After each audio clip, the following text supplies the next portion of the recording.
We're always looking at and researching the numbers. Where are the cases coming from? How do we reduce the numbers?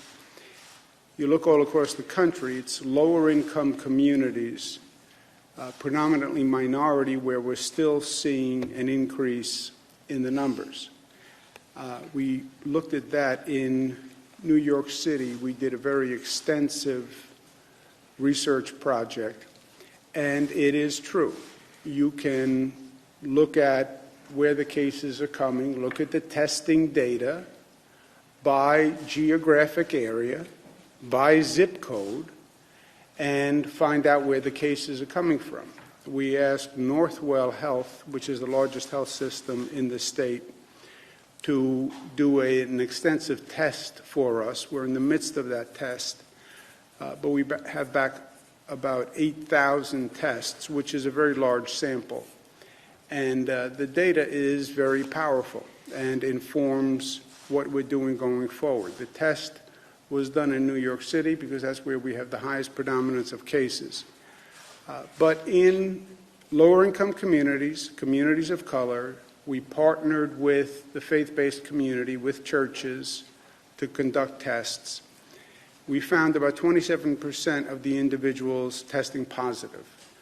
27%, that's compared to the New York City general population of about 19%, okay?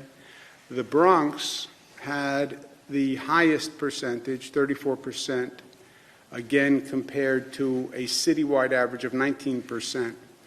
Then Brooklyn, then Manhattan, then Queens. Staten Island was right at the New York City overall number.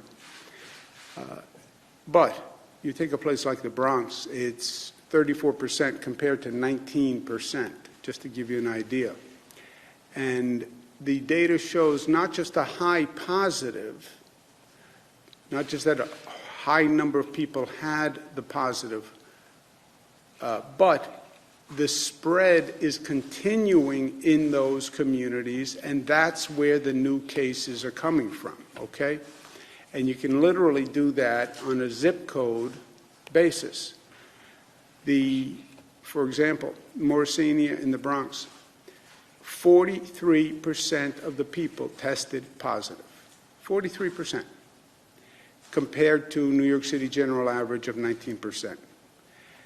Hospitalization rate, 3.2 people for every 100,000, compared to 1.8. It is double the hospitalization rate, okay?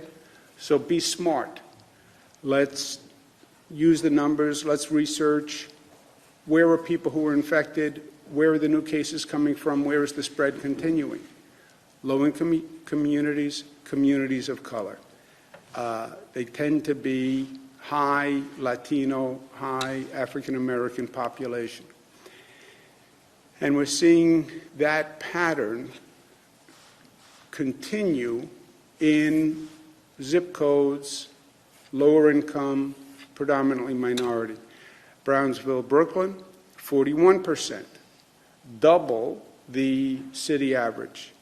That happens to be 80% African-American, but again, just about double the rate of hospitalization. So that's where the cases are still coming from. That's where the virus is still spreading.